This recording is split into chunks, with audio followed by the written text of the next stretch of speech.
Olá pessoal, tudo bem? Um grande abraço para você ligado aqui no LAC Cursos. Eu sou o professor Edenilson Moraes e hoje a gente está aqui para discutir um assunto, uma temática super importante aqui no seu planejamento, no seu curso. A gente vai falar sobre nazifascismo. Olha só, um tema importantíssimo até para a gente compreender alguns dos fatores principais que acabaram conduzindo o mundo a uma guerra extremamente trágica, mais do que a que havia acontecido 20 anos antes, a Primeira Guerra Mundial. O nazifascismo conduziu a guerra, conduziu a Segunda Guerra Mundial, conduziu o mundo a um evento mais trágico ainda. Então esse tema a gente vai estudar na aula de hoje.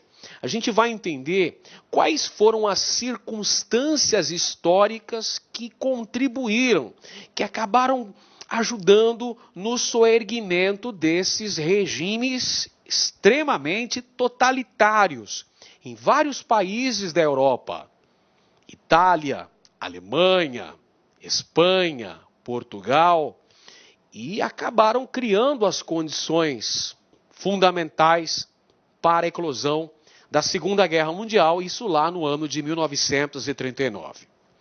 Mas, pessoal, para que a gente possa compreender o que foi o nazifascismo, o que foram esses regimes totalitários, a gente tem que entender o contexto histórico. Ora, isso é de importância fundamental.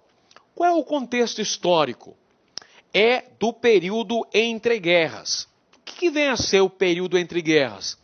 É justamente o contexto histórico entre o final da Primeira Guerra Mundial e o início da Segunda Guerra Mundial. A Primeira Guerra Mundial acabou em 1918. Beleza.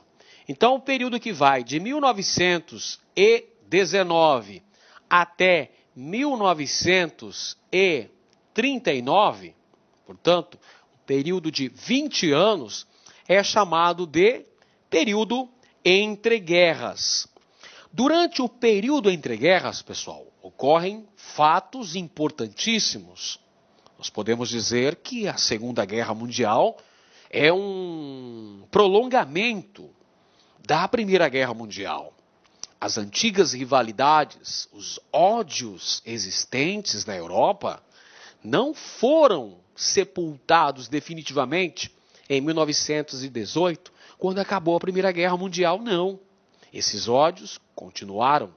Podemos dizer que eles cresceram, ficaram mais volumosos, mais influentes ainda, fazendo surgir regimes ultranacionalistas, regimes totalitários em vários países da Europa.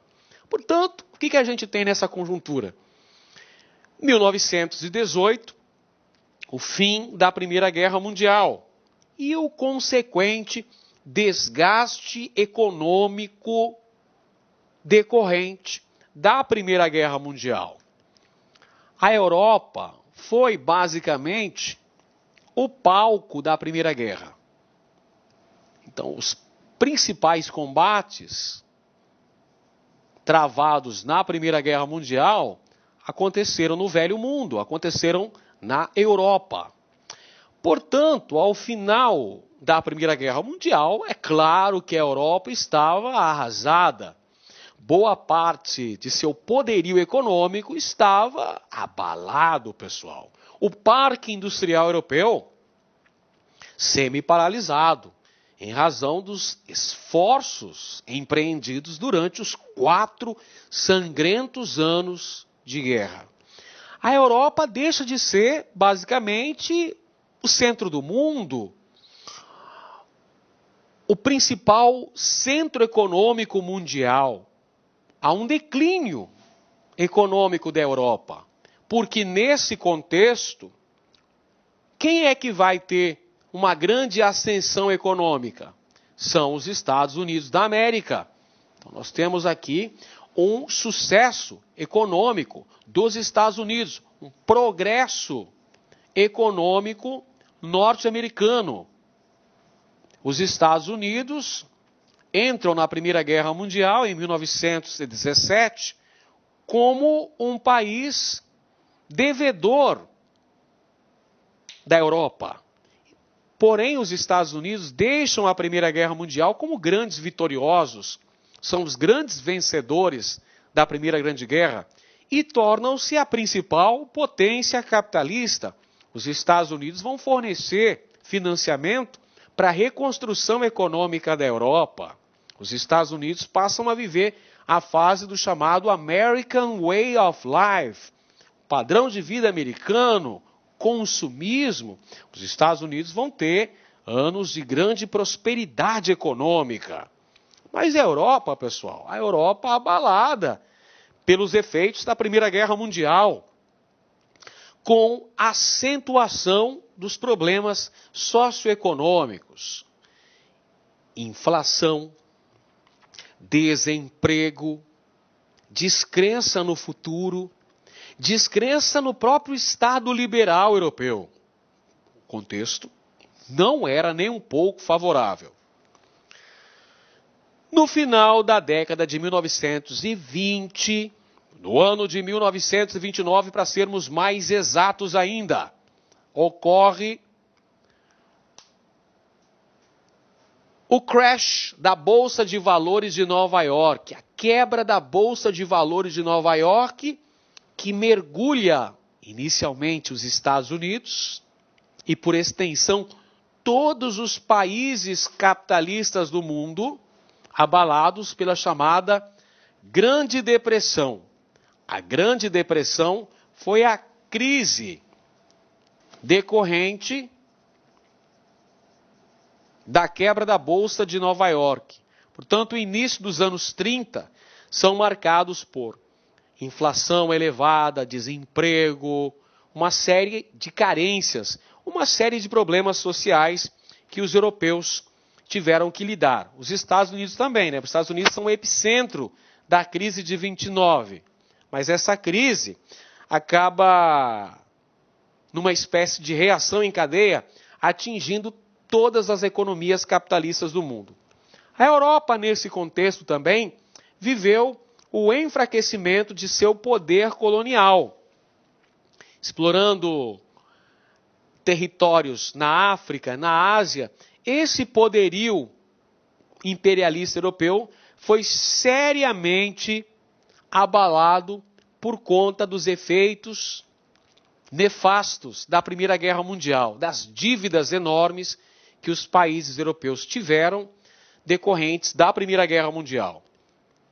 Essa fase também ocorre um acirramento dos nacionalismos. Essa política nacionalista, que já tinha uma grande força no início do século XX, nos anos que antecederam a ocorrência da Primeira Guerra, tem agora um processo de revigoramento, de acirramento dessa política nacionalista xenófoba, pessoal. Olha o que mais temos aí. Tensão ideológica, uma polarização ideológica. É evidente que nesse contexto de crise econômica, da própria desesperança em relação aos regimes democráticos, ao Estado liberal, surgissem posturas políticas antagônicas. Nesse momento de crise, pessoal, vão surgir e vão crescer partidos de esquerda, ou seja, partidos comunistas, que vão apresentar-se como a solução para essa crise, para essas demandas sociais que eram tão prementes naquele momento, em vários países europeus, só que aparecem também partidos de direita, apresentando doutrinas também totalitárias e se demonstrando como a solução para a superação daquele quadro caótico vivenciado por várias nações europeias. Há nessa época uma crítica muito grande, uma crítica contumaz ao modelo político democrático. Surgem várias vozes defensoras aí do estabelecimento de um Estado ditatorial, de um Estado totalitário que regulasse a economia, a sociedade com mãos de ferro, que assumisse as regras, o controle político, econômico e social do país como forma de superação dessas crises. Defendendo, olha só, Estado centralizador, defendendo um Estado ultranacionalista e autoritário, pessoal. Perceba que o contexto do período entre guerras, marcado por essas constantes crises e pelo antagonismo de um lado à direita, incentivando os partidos fascistas, de outro à esquerda, incentivando os partidos comunistas, levaram a essa questão extremamente caótica que nós assistimos no período que antecede a eclosão da Segunda Guerra Mundial. É nessa fase aí que vão crescer os partidos de direita, pessoal, extrema direita, que é os chamados regimes totalitários. Os regimes totalitários.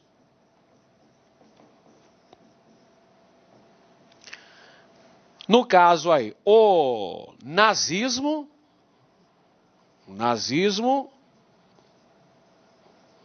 na Alemanha, e aqui, olha ele aí, esse aqui é o Mussolini, pessoal. Muito bem, aqui é o fascismo na Itália. Pessoal, durante o período entre guerras, nós tivemos vários regimes totalitários que se estabeleceram na Europa. É preciso mencionar que, na União Soviética, ocorreu o estabelecimento de um totalitarismo também, tendo à frente o presidente do país, Joseph Stalin. Foi um regime autoritário, um regime ditatorial terrível que se estabeleceu ali nos anos 20, na União Soviética. É um totalitarismo de extrema esquerda. Na Europa Ocidental, por sua vez, nós tivemos durante o período entre guerras o soerguimento, ou seja, a ascensão política de regimes totalitários de extrema direita, que são justamente o nazismo na Alemanha e o fascismo na Itália. Mussolini, que ascendeu ao poder na Itália em 1922, tornando-se o Duce, o chefe. Na Alemanha, 1933, assinala a chegada dos nazistas ao poder, com Adolf Hitler, que posteriormente se transformaria no Führer, o líder, o pai do nazismo na Alemanha. Porém, é preciso dizer que outros países também nesse contexto europeu adotaram práticas fascistas. Nós podemos mencionar Portugal, com o regime de Antônio Salazar, e a Espanha, com o regime fascista, a falange no controle político da Espanha, com o governo do general Francisco Franco.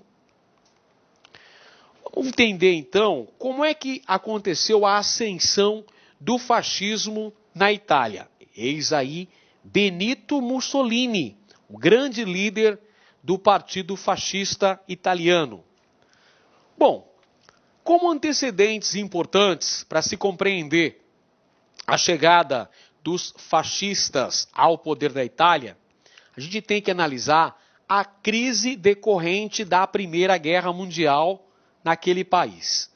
A Itália, que participou da Primeira Guerra Mundial, apoiando a Tríplice Entente, você se lembra que a Itália inicialmente tinha um acordo político com a Tríplice Aliança, junto com a Alemanha e a Áustria-Hungria. Acontece, porém, que a Itália acabou trocando de lado. Quando começou a guerra, a Itália troca de lado. Em 1915, a Itália ingressa na Tríplice Entente. Por quê que a Itália mudou de lado na Primeira Guerra Mundial? porque a Inglaterra e a França ofereceram colônias, ofereceram territórios austríacos aos italianos, caso estes apoiassem a Tríplice Entente na Primeira Guerra Mundial.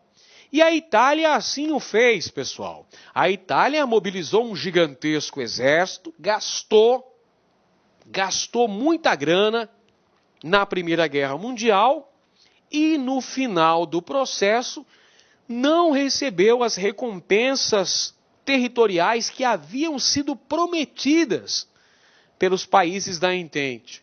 Então isso faz o país mergulhar numa crise. A Itália, que vivia uma monarquia do tipo parlamentar, como decorrência dessa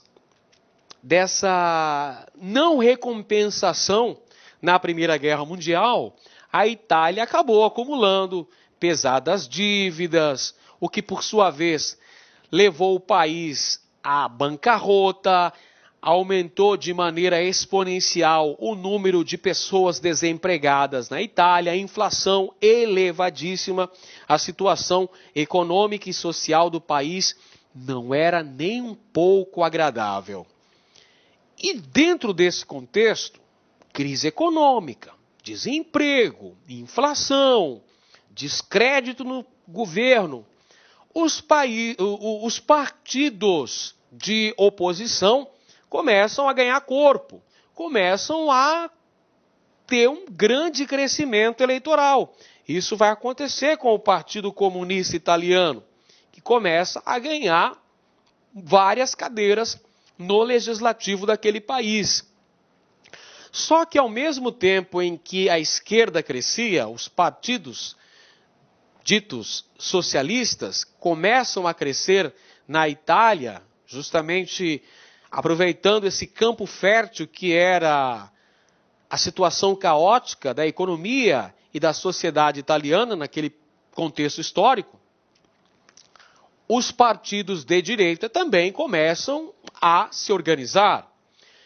Em 1919, lá na Itália, portanto, um ano depois do término da Primeira Guerra Mundial, surge uma milícia paramilitar chamada Faccio di Combattimento, que era liderada justamente por este distinto cidadão que aparece aqui na tela, o Benito Mussolini, pessoal.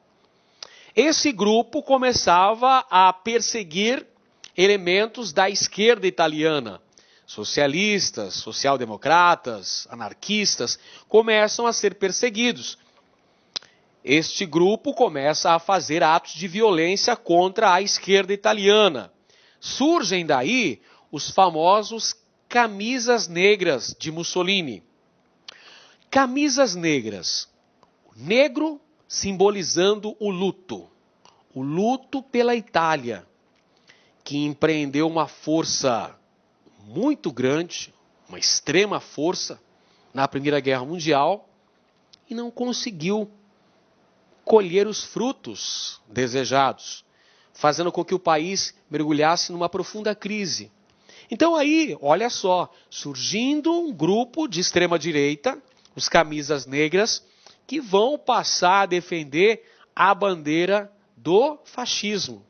A bandeira do governo autoritário, unipartidário, um governo que censurasse os meios de comunicação, que controlasse a classe operária no país. Diante do crescimento eleitoral dos socialistas, os grupos das elites italianas começam a apoiar e a financiar os grupos de direita. Portanto, o Faccio di Combattimento, os camisas negras de Mussolini, começam a ser patrocinados pela alta burguesia italiana. No ano seguinte, surge o Partido Fascista. Bom, como é que o fascismo chegou ao poder na Itália? Como é que foi a ascensão do fascismo? É isso que a gente vai falar agora. Vamos tentar entender como é que Mussolini e seus camisas negras, eis aqui o Mussolini, se transformou no grande ditador italiano. É nesse contexto histórico que tudo acontece, pessoal. No contexto histórico do período entre guerras. Em razão do fracasso da campanha expansionista italiana, a Itália não conseguiu as recompensas territoriais prometidas na Primeira Guerra Mundial.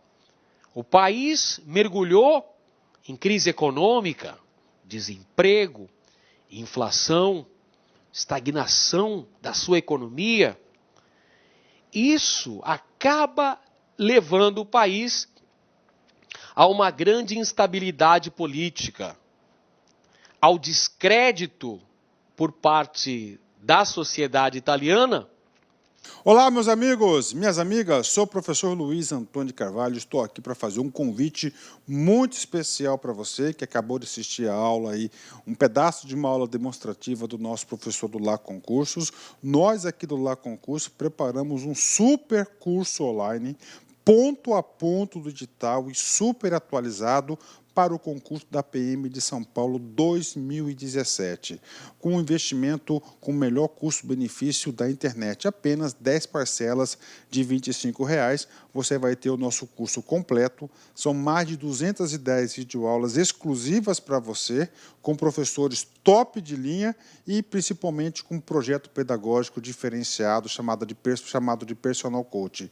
O projeto pedagógico que faz o aluno ter sucesso no concurso. Por quê? Porque ali vai organizar a vida do concurso. E papo reto com vocês, eu tenho certeza absoluta, se vocês cumprirem todas as nossas orientações pedagógicas, eu tenho certeza que você ficará super competitivo no concurso aí da PM de São Paulo 2017. Bacana? Legal. Ah, já ia esquecendo, você quer um material de apoio aí, o PDF que o professor está utilizando nessa aula, então é muito simples, vai aqui embaixo, clique aqui embaixo e faça o download gratuitamente desse material de apoio. Tá certo, meus amigos? Um forte abraço e espero vocês aqui no Lá Concursos. Fui, tchau. Clique lá.